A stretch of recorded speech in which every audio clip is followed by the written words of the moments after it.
Ter uma fonte de renda dentro da música é o sonho de muitos, né? Talvez seja o seu também. Já pensou, por exemplo, você conseguir licenciar a sua música para um projeto audiovisual, para um filme, para um programa, publicidade? A gente vai falar sobre esse tema hoje aqui com o meu convidado, o Bruno Santana, que é também meu aluno lá no Sync Music, um grande amigo. Vai falar hoje sobre o que ele faz, que é licenciar música para grandes projetos, né? Bruno, é um prazerzaço ter você compartilhando essa experiência aqui com a gente, cara. Poxa, o prazer é todo meu, Vinícius. Muito obrigado pelo convite. Fico muito honrado em fazer parte do seu podcast e de ser seu aluno e poder contribuir com a experiência que eu tenho passado nesses anos e até mesmo contribuir com a experiência que eu adquiri com o seu curso, né? Não, prazer é meu, Bruno. E eu já queria falar, antes de entrar no tema em si, queria que você falasse um pouco da tua experiência, né? Você é um cara, a gente estava falando há pouco tempo, antes de começar o podcast, né? Que você é músico de estrada, já tocou com Sandra de Sá, enfim, tá com banda também, produz. Queria que você falasse um pouco da tua experiência de músico, carreira, até chegar no mercado de sincronização que você tá hoje, né? Tá certo. Como você falou no início, você falou da possibilidade da pessoa que está ouvindo também conseguir atingir esses objetivos, né? Então, eu vou falar que eu sou músico, apenas músico, né? Vivo da música há apenas 10 anos, né? Então, assim, como muitos, a sua grande maioria precisa de um trabalho anterior para poder sustentar a música, mas há 10 anos que eu vivo apenas dela. E essa experiência da Sandra, cara, eu fiquei 5 anos com a Sandra de Sá, né? Trabalhando diariamente, viajando por todo o país. A gente viajou para fora também. E assim, foi uma experiência que eu não sei nem como agradecer, porque fez toda a diferença na minha vida profissional, né? Que eu conheci muitas pessoas por causa dessa experiência, pude trabalhar com inúmeros artistas brasileiros, né? Desde Thiaguinho até Elba Ramalho, assim. Então, consegui tocar com muita gente por causa dela, né? Dividindo o palco com ela.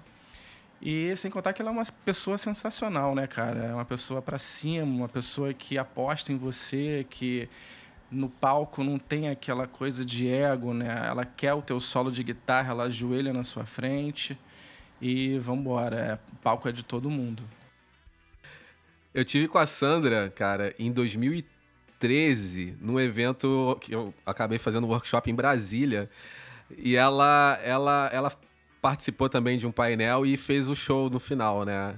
Cara, Você lembra o mês? Ah, cara, foi setembro, alguma coisa assim, se eu não me engano. Eu entrei em outubro. Pô, um mês antes, então.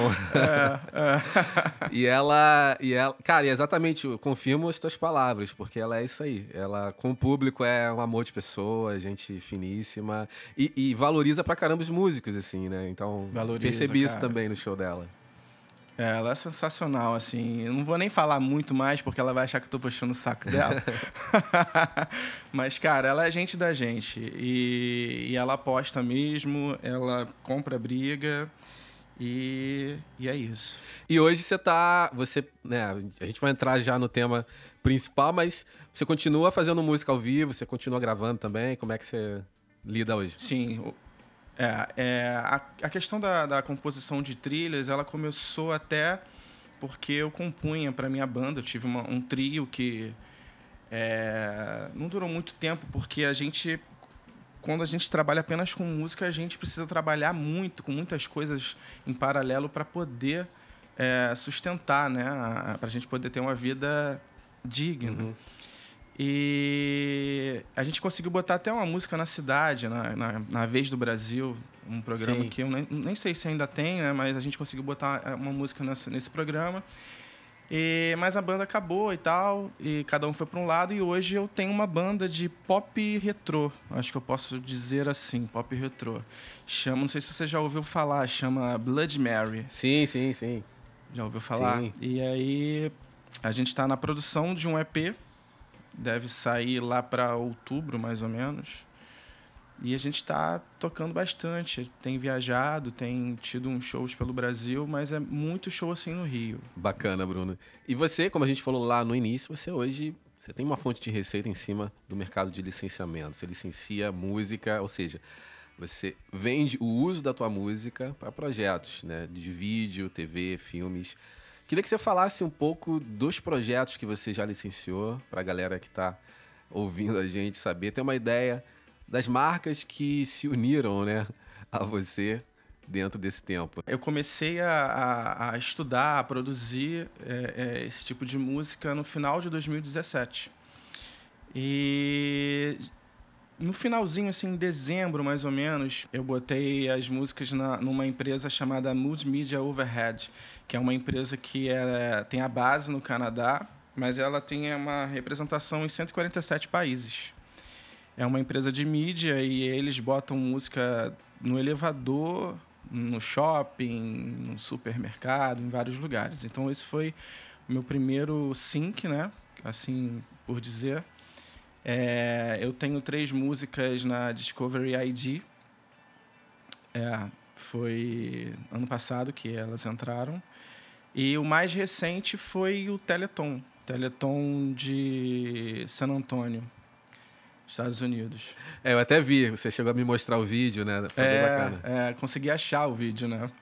Porque a rede de TV, a Univision, não exibe para o nosso país. Você não consegue assistir os vídeos de lá. Eu achei, por acaso, da mãe do garotinho que a música serviu de fundo para representar a história dele. Legal. E Bruno, eu te perguntei isso porque a gente está falando de um mercado que, por mais que eu fale, né, ostensivamente acabo sempre gravando vídeo e tal, mas é um mercado que ainda grande parte dos músicos, dos produtores, se não desconhecem, não acreditam muito, né? Então, a gente está falando de uma pessoa, você é um músico que é independente, você não tem gravadora, é você por você e a coisa acontece, né?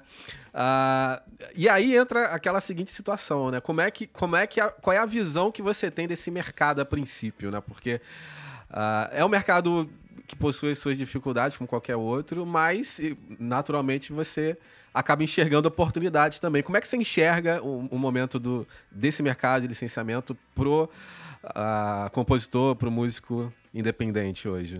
Então, ao mesmo tempo que eu acho que tem muita informação, eu acho que a galera não sabe que tem essa informação, entendeu?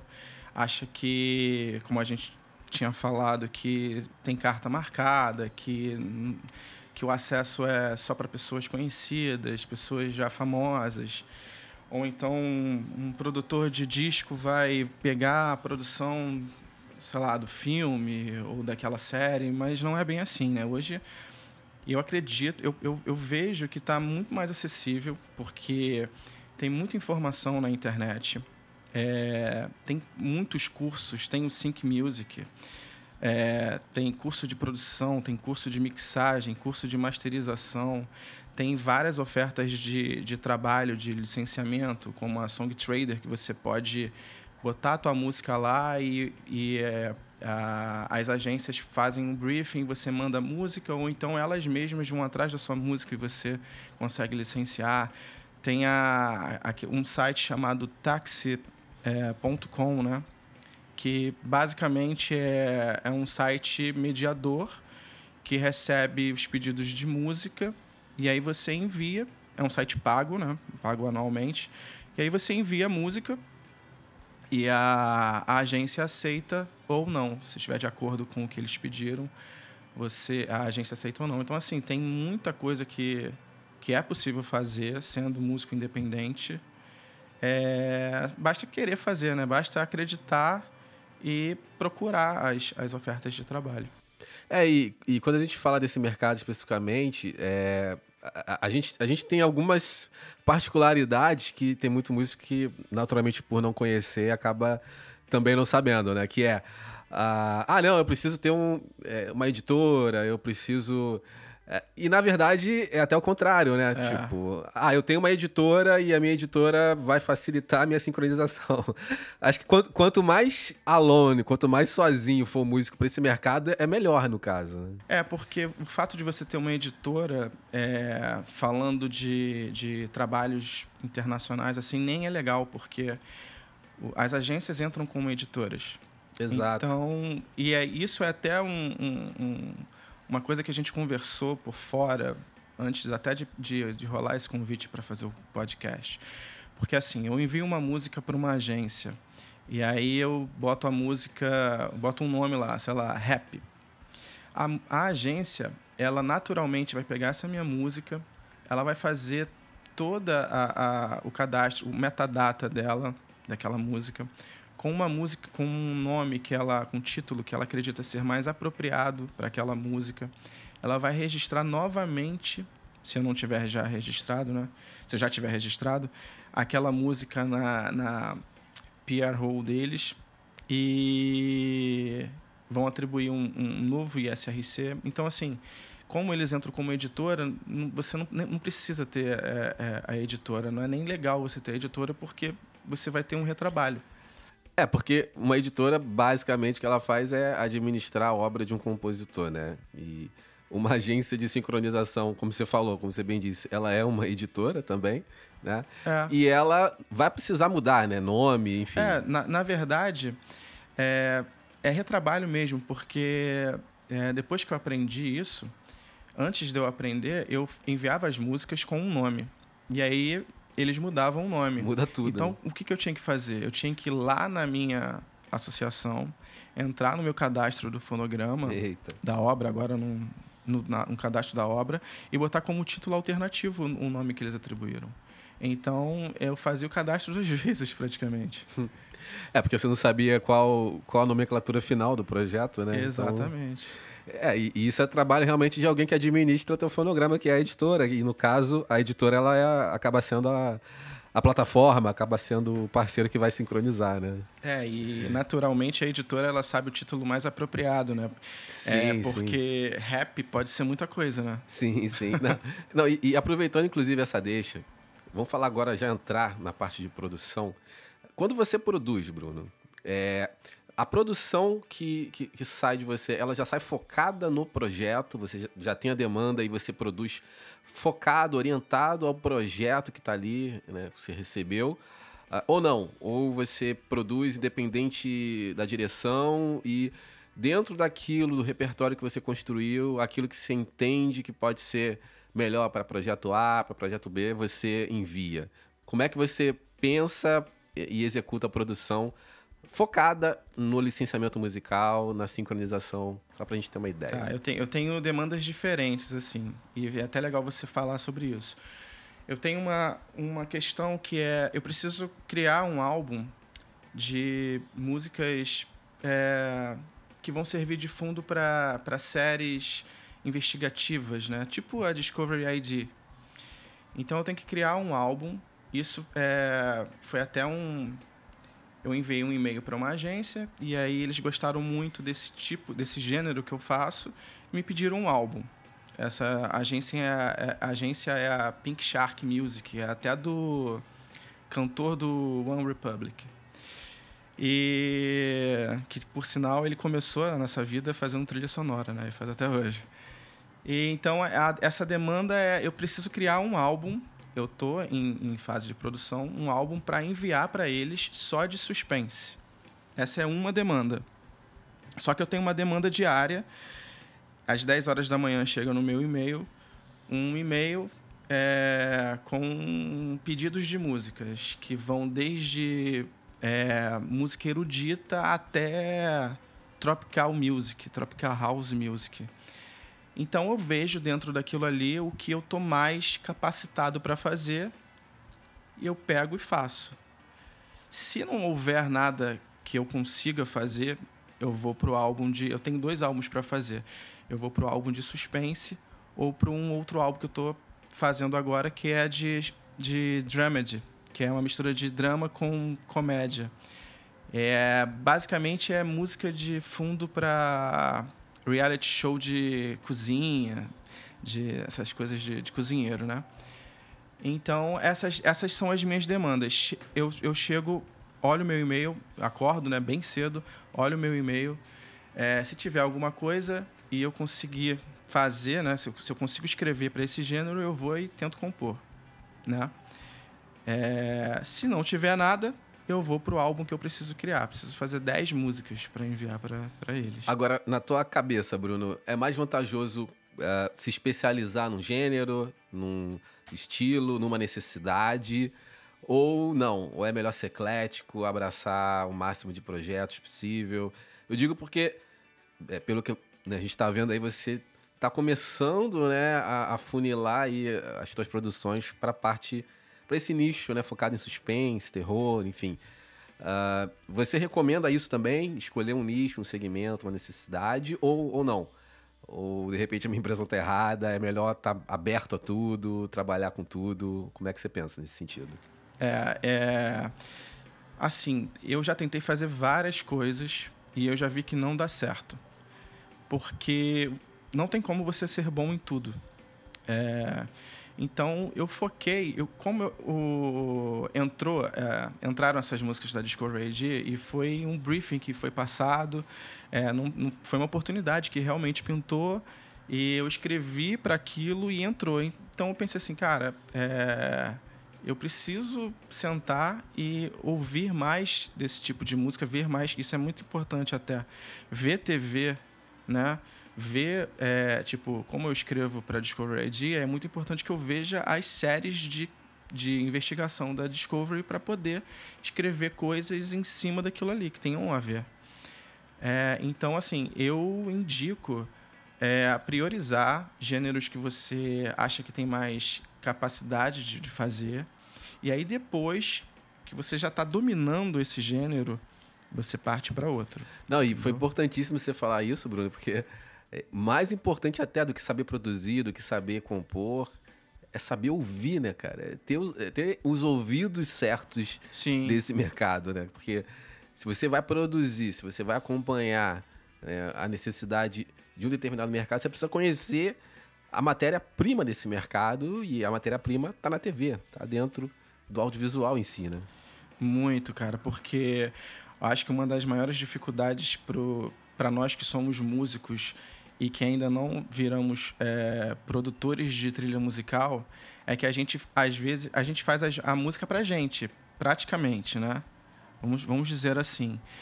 E a gente quer botar a música no Spotify, no YouTube, para todo mundo ouvir.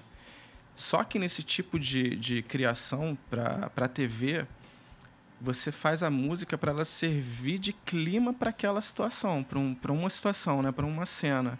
A música ela só vai te trazer, na verdade, um sentimento naquele momento. Ela não é a peça-chave, não é o principal daquela cena. Então, você tem que lidar com isso também. Você tem que criar coisas que não vão brigar com o diálogo, não vão brigar com a cena. Entendeu? Não, e você tocou num ponto que é importantíssimo o músico entender também, que ele vai precisar vencer uma coisa que é muito difícil para quem é músico, que é o ego, né? Exatamente. Então é aquilo lá, eu fiz uma música orquestral, com vários arranjos e tal, linda, com um briefing e tal, que foi pedido. E aí chega na hora, ele vai ver como é que vai ser apresentado no filme, tudo diferente, né? Não, e às vezes tem umas exigênciazinhas, né, que a gente tem que cumprir em alguns lugares, que é tipo, você falou de música orquestral, né? E aí, às vezes, cara, você faz uma música com orquestra, com cordas, com percussão pra caramba, com boom, com os risers. E aí só entra a parte de orquestra. Porque as agências, né, as livrarias, elas pedem os stems, que são... como é que eu vou te dizer? São regiões, são grupos de instrumentos separados para você ter mais chance de sincronizar aquele tipo de música. Então, numa música orquestral, você provavelmente vai enviar só as cordas, só a percussão, ou então só as cordas em staccato e a percussão, ou só as cordas em legato, a música inteira sem os booms, entendeu? E isso aumenta a sua chance de de sincronizar.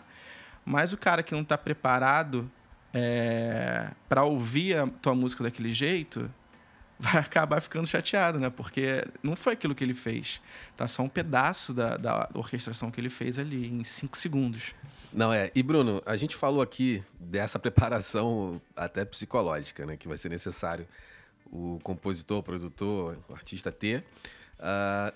Mas, tecnicamente, o que você, de repente, separaria como uma exigência, se é que a gente pode dizer, que precisa ser cumprida por quem quer ter longa vida dentro desse mercado e não quer, de repente, só sincronizar uma música e depois nunca mais, né?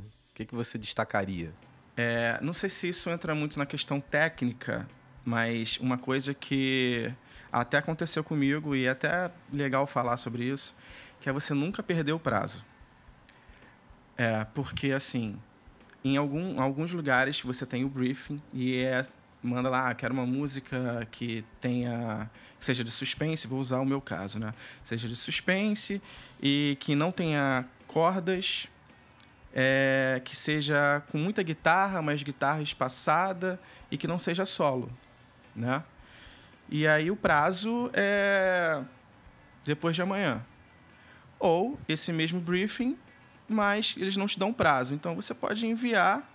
Se o prazo para eles apertar, eles vão mandar um e-mail para todo mundo avisando: olha, aquele e-mail que eu enviei, quem quiser enviar é até sábado, né? Então tem esses 2 tipos de e-mail, sem prazo, mas que eles dão, entre aspas, uma pressionada, e o com prazo mesmo.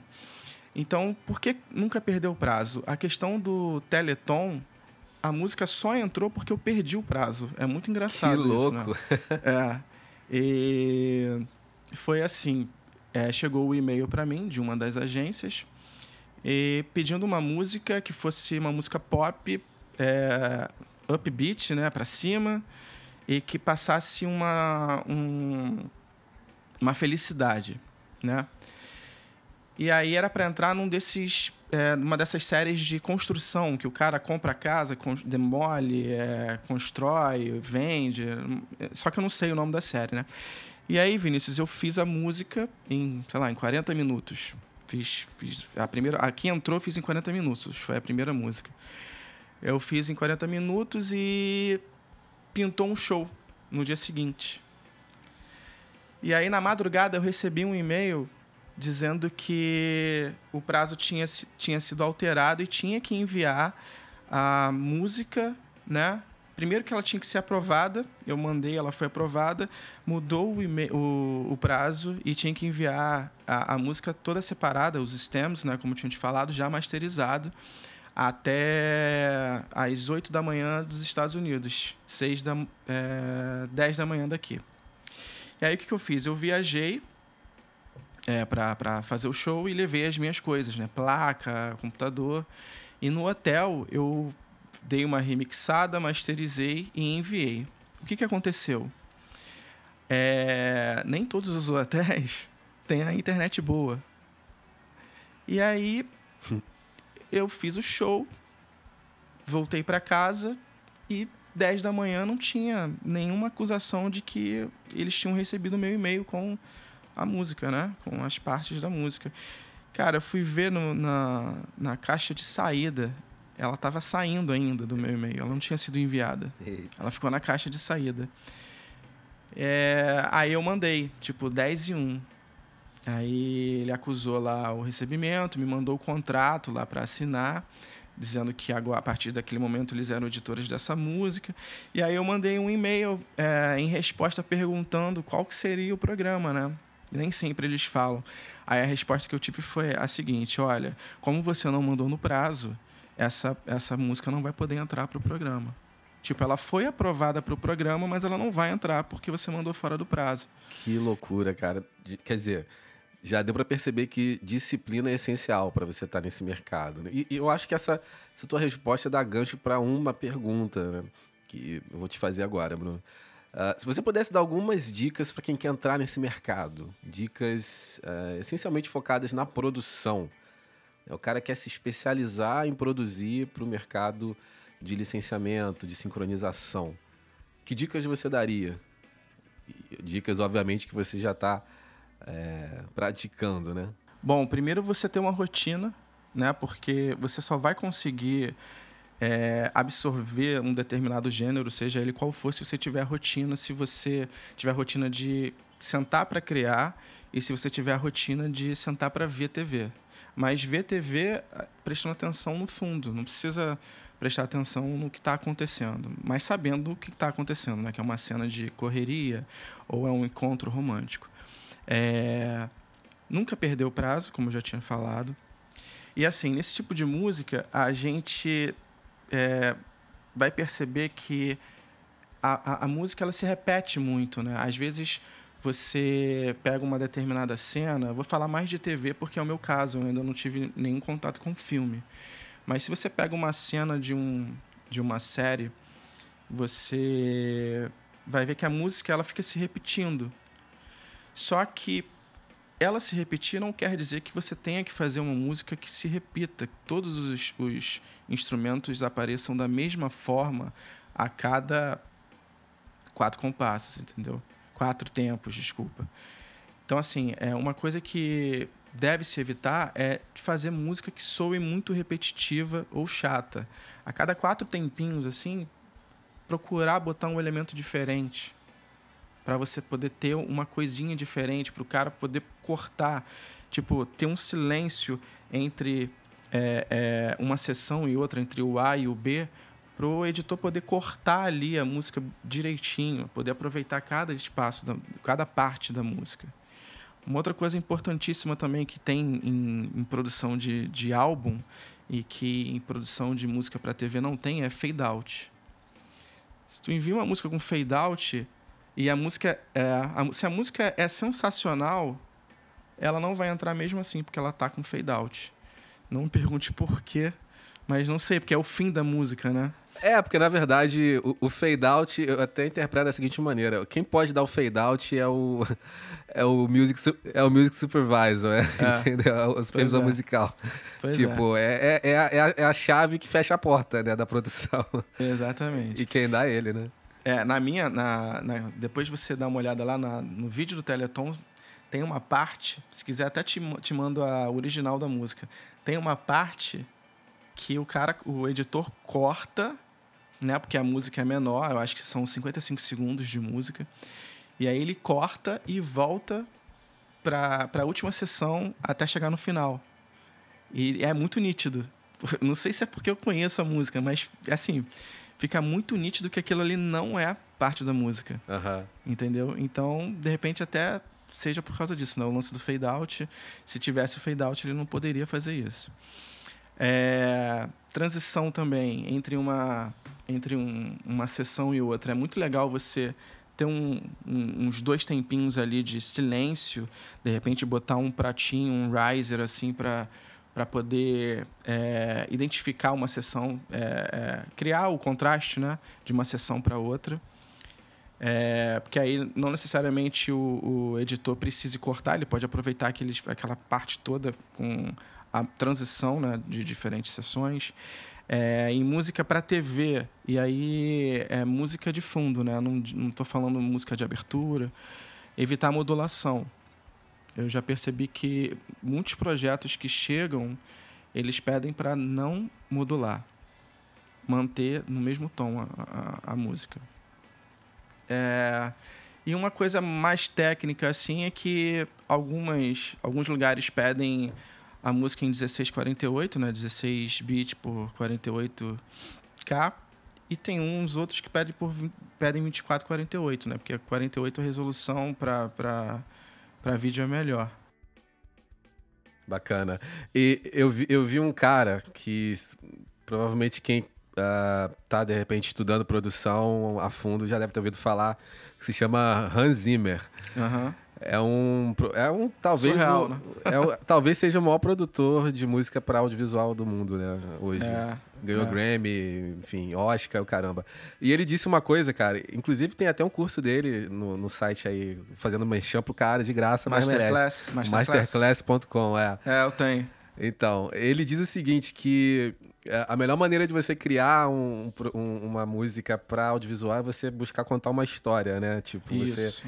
de alguma forma, você construir camadas que, sem palavras, joguem uma história na mente das pessoas, né? Via feeling, via sentimento. Então, sei lá, né? Você começa... Se o foco sei lá, é um nicho focado em suspense, sei lá, terror, como você já está inserido, é você justamente contar uma história musical com isso, né? Tem a parte mais forte, que é a parte, de repente... No filme pode se traduzir naquela parte onde você tem o ápice, que é a morte de alguém e tal. E você tem a parte mais, né? Você tem as partes que vão derivando isso, que vão chegando. Então, musicalmente, ele diz que é bacana ter essa escada, esses níveis, porque facilita, inclusive, né? O editor e o diretor do filme. Quando vai Traduz, escolher, né? Traduz o que ele tá querendo passar com aquela cena, né? Exato, isso é muito exato. importante. É jogar junto, né? Não é jogar contra. E eu acho que o papel do músico nesse mercado, né, é ele ser um aliado, justamente. Não, eu acredito que não só nesse mercado, né, mas especificamente nesse, né, ele tem que ser muito mais tímido que qualquer outra coisa, né? Com certeza. Eu até tive um trabalho recente com um amigo meu.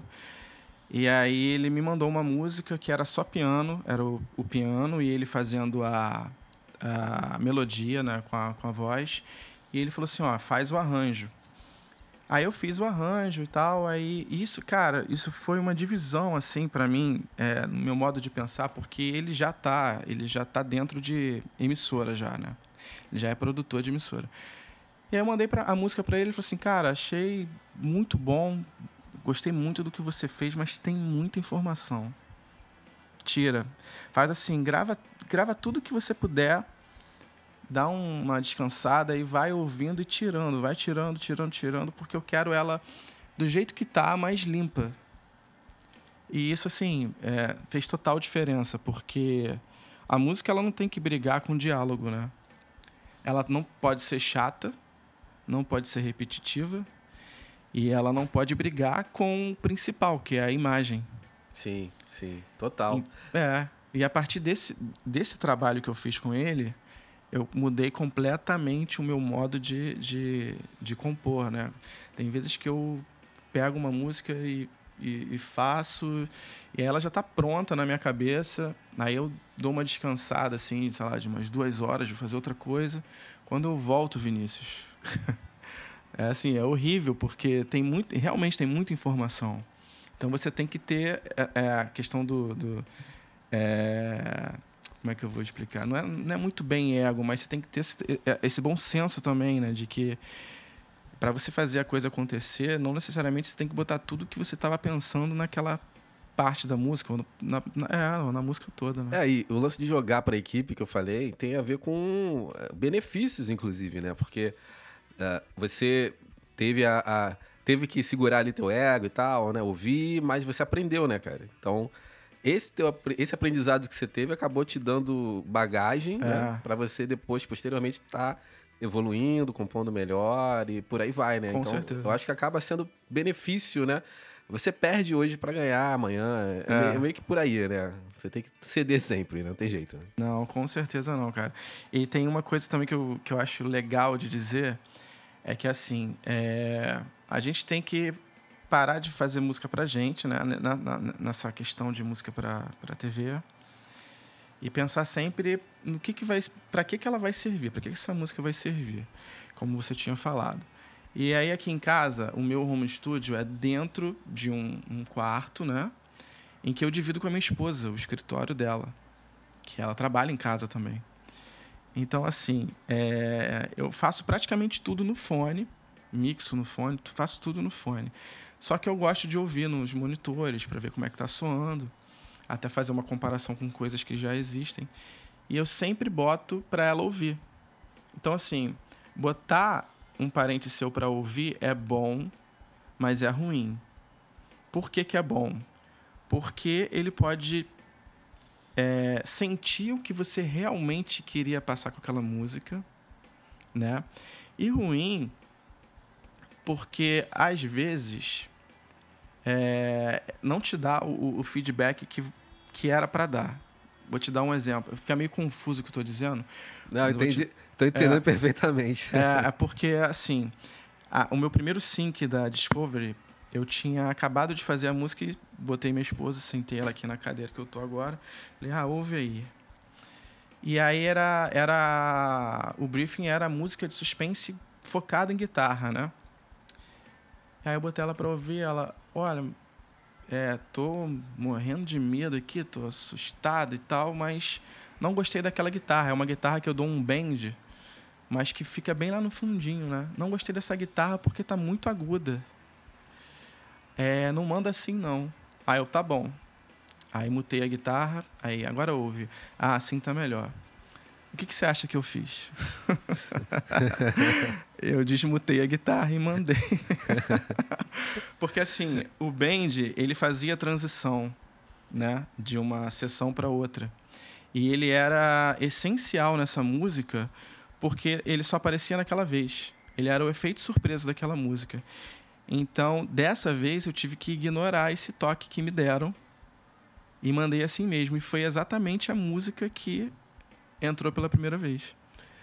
Porque aí você tem uma situação onde não é só a sonoridade que importa, né? Você tem uma aplicação técnica pro projeto, né? Que você tem que obedecer, né? Exatamente. E eu achava que tinha tudo a ver e tal. Mas tem coisas que realmente, assim, você tem uma outra pessoa para ouvir. As pessoas são diferentes, né? Então elas vão sentir de modo diferente. Então tem música que eu já enviei para amigo meu para ouvir e falava assim, cara, parece Heitor Pereira. Aí o outro falava assim, pô, parece coisa de... pode falar nome de programa? Pode, pô. Pô, parece Masterchef. Então, assim, Heitor Pereira, Masterchef, são coisas que são bem distantes, né? Sim, não, total. Percepção é uma coisa que não tem como você padronizar, né, cara? Cada um vai ter uma. E eu acho legal a gente falar sobre isso, porque você já tem o perfil de se voltar 100% para o mercado, né, de produzir e tal, especificamente com o olho nas oportunidades de sincronização. Mas você pode começar, né, despretensiosamente com o som que você já tem, por exemplo. O cara tem uma banda, né, e sei lá, ele entende que o EP que ele gravou, o álbum que ele gravou, né, sonoramente pode compor o line-up de um projeto de sincronização, né? Aí é o cara ter também a visão de submeter isso, de lugar certo, né? De entender o mercado, né, cara? Quando você sincronizou a primeira música, foi pro Canadá, né? Foi para aquele projeto daquela loja do Canadá. Essas canções, elas já estavam prontas, né? Ou você produziu especificamente pro projeto? Não, então, nessa época eu não tinha noção nenhuma de nada, assim, do que eu queria fazer, de um gênero, né, para focar, e não tinha noção do mercado, de como que era o envio, de como que recebia, não tinha noção de nada mesmo, assim. Então eu fazia as músicas. Geralmente a gente começa com aquelas músicas que tem ukulele, né, o glockenspiel, essas coisinhas assim, né, de percussão que tem afinação e tal. Então eu estava fazendo essas músicas por fazer. Aparecia uma oportunidade e enviava. Algumas não entravam porque tecnicamente não estavam bem mixadas, ou então porque soavam chatas, repetitivas, né? Porque era muito início. E outras entraram, que foi o caso da Mood, né? Mas foi muito assim, foi muito sem foco. Eu fui fazendo e como eles não tinham um gênero em específico, eu podia mandar qualquer coisa que poderia ser aceito ou não. E eu acho que isso é importante ser dito, né? O músico, compositor, produtor que entra e quer entrar nesse mercado, ele não precisa conhecer todas as nuances, né? Eu preciso entender como é que funciona o nicho tal, o nicho Y. Ele precisa sincronizar e ter material e já colocar pau na máquina, como se diz aí, né? Começar a submeter sua música, começar a buscar esses projetos, né? O primeiro passo é esse, né? Por isso que é legal você focar num gênero que você acha que você compõe bem e você fica bom nisso e só depois disso, porque aí conseguindo syncs, você vai alimentando, né, o teu portfólio, vai alimentando a tua carteira, né? E vai conseguindo visibilidade, vai conseguindo com que seja aceito em outras agências. E aí, depois disso tudo acontecer, você passa para outros gêneros. E, Bruno, você acha que existem mais demandas para determinados segmentos do que outros? Por exemplo, você está começando a entrar dentro desse segmento orientado aí ao suspense, ao terror. Você acha que existem demandas para determinados segmentos ou não? Como é que você vê as necessidades frente às solicitações que os projetos mandam para a música? Olha, eu botei uma música agora nem tinha falado, né, na BMG. E é suspense. É um suspense meio Stranger Things. E o que eu percebo é que existe sim um campo bem amplo para esse tipo de música, porque existe um canal só para isso, né? Tem a Discovery ID, é o dia inteiro passando esse tipo de música, né? Então não tem como você fazer uma música legal, não fazer uma música legal, mandar para lá e ela não ter uma oportunidade de sync. Mas eu acho que não é o gênero que é mais sincronizado. Eu acho que os gêneros mais sincronizados são músicas corporativas, né? Que é música pop, basicamente, né? Não tem jeito. Às vezes um programa, sei lá, Kardashian, usa essas musiquinhas que eu te falei, Dramedy Music, né? Que é mistura de drama com comédia, porque tem aquelas situações embaraçosas delas, né? Da família. Mas também entra um pop lá, um trap, entra um hip hop. E isso sincroniza muito. E eu acho que publicidade entra também, né? Nesse bolo, né?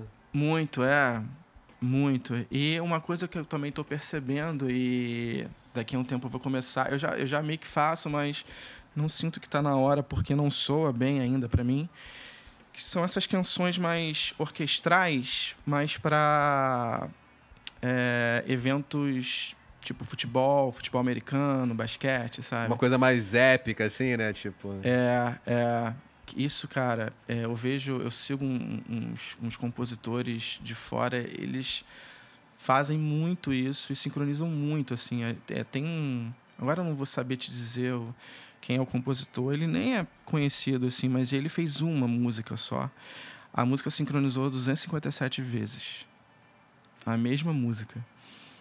Então, e ainda tem isso, né? Às vezes você faz uma música que fica 8 anos lá na agência, não acontece nada, aí depois desses 8 anos a música de repente entra num programa. Às vezes você faz uma música que em 2 dias ela já entra e não para de entrar nos lugares, né? Ela vale por um catálogo de 20, né? Às vezes. Às vezes uma musiquinha já faz total diferença. E Bruno, para fechar esse podcast, muita gente se pergunta e me pergunta, eu canso de responder, mas eu acho que com essa edição, com você falando, a gente vai conseguir trazer uma resposta mais uníssona sobre gênero, né? Mas eu faço o gênero A, o gênero B, esse mercado não vai me aceitar porque eu só vejo esse estilo, esse outro. Cara, você vê isso, você encontra dentro das oportunidades que você recebe restrição a gênero? Ou na tua cabeça e frente ao que você vê, as necessidades são bastante amplas e abraçam gêneros dos mais distintos possíveis? Como é que você vê essa opção por gêneros musicais dentro do licenciamento musical também, hoje? Cara, eu participo desse site do Táxi, né? Na própria Pink Shark e na Scorekeepers, que é onde eu coloquei o Teleton, existem pedidos muito amplos, assim, muito. Desde músicas cover Barry White até músicas de Natal com outra pegada, sabe? Com cúmbia, com samba. Pois é. Então, assim, é muito difícil eu te dizer o que se pede muito, né? Te perguntei isso, eu até sabia que você ia responder isso, porque Essa talvez seja a pergunta que eu mais recebo, né? Ah, mas eu faço esse estilo musical. Ah, mas eu faço aquilo. Ah, mas eu faço aquilo outro, né? É óbvio que quem quer ser um cara que vive desse mercado tem que aprender a produzir e quer variar, né? Tem que aprender a produzir várias situações. Mas não existe isso, né? Ah, é só rock. Ah, é só reggae, Não. né? É bem aberto, né? Tem lugares que eu já até tentei entrar assim, meio que forçando a barra, mas que não dá, porque eles só aceitam determinado gênero, né? Tipo, só rock orquestral, sabe? Eles são especializados nesse tipo de música, eles trabalham com programas só desse tipo de música. Então, infelizmente, não tem como. Mas você... agora eu lembrei também, estava tentando lembrar da parte do pop rock. Eu vejo muito pedido, isso é muito importante falar, principalmente dos lugares de fora do Brasil, muito pedido de pop ou pop rock ou rock, mas com letra, né? Com alguém cantando. E isso é uma coisa que eu poderia fazer, mas que eu não tenho como fazer porque eu não escrevo em inglês, não tem alguém para cantar em inglês. Então, para a galera que está ouvindo, que às vezes tem uma banda que não necessariamente cante em português, é legal tentar enviar essas músicas para esses lugares, né? Porque tem muito pedido assim. Não, e você tocou num ponto que eu já ia me esquecer, inclusive, né? Ah, é só o instrumental que sincroniza, né? Não, né? Não. Eu só vou no instrumental porque é o que eu consigo fazer daqui. Mas, cara, tem oportunidades, assim, absurdas e inimagináveis. Tipo, vamos falar de cifras, né? Às vezes chega pedido de, sei lá, música pop, na pegada meio Jonas Brothers, $40 mil. Sacou? Só para você licenciar, fora o que vem depois, né? Quer dizer, o mercado rentável, né, cara? Que tem o seu esforço, não cai do céu, mas como qualquer profissão, se você se dedica, você acaba tendo o retorno. Pô. Bruno, foi um prazer, cara, e eu achei interessantíssimo te trazer, porque a gente tá trazendo um músico independente, talvez parecido com você aí que tá me ouvindo em casa, entendeu? O Bruno tem um home studio dele em casa, não tem gravadora, não tem, enfim, empresário, corre atrás sozinho e tem alcançado resultados, tá tendo receita, tá vendo o seu nome aliado a grandes marcas, musicalmente falando, por causa do mercado de sincronização. Isso é possível, né? Então é legal trazer esse teu ponto de vista, Bruno, e as tuas experiências também, para alimentar esse público que se sente muito carente, né? Não só de informação, mas também de pessoas que, de repente, falem o mesmo idioma, a mesma língua, né? Se identifiquem, né? Então, foi um prazerzaço, Bruno. Vou deixar aqui embaixo do podcast, se você está no YouTube, eu vou deixar embaixo do vídeo link para você ouvir o portfólio do Bruno lá no SoundCloud. E se você estiver ouvindo no iTunes ou em outro canal de podcast, na descrição do podcast você vai poder ver a URL, o endereço. Bruno, prazerzaço, cara, ter você comigo mais uma vez aqui. Pela primeira vez no podcast, mais uma vez aqui nessa jornada. Obrigadaço, cara. Poxa, obrigado, Vinícius. Obrigado mesmo, de coração. Sempre que você precisar, eu sei que sempre que eu precisei de você, você estava ali para me orientar. Eu sei que sempre que eu precisar, eu vou poder contar contigo e eu quero que você espere o mesmo de mim. Muito obrigado mesmo. Não, com certeza, isso aí é certo. Gente, a gente fica por aqui então. Até a próxima edição do podcast do Palco Digital. Um abraço, tchau, tchau.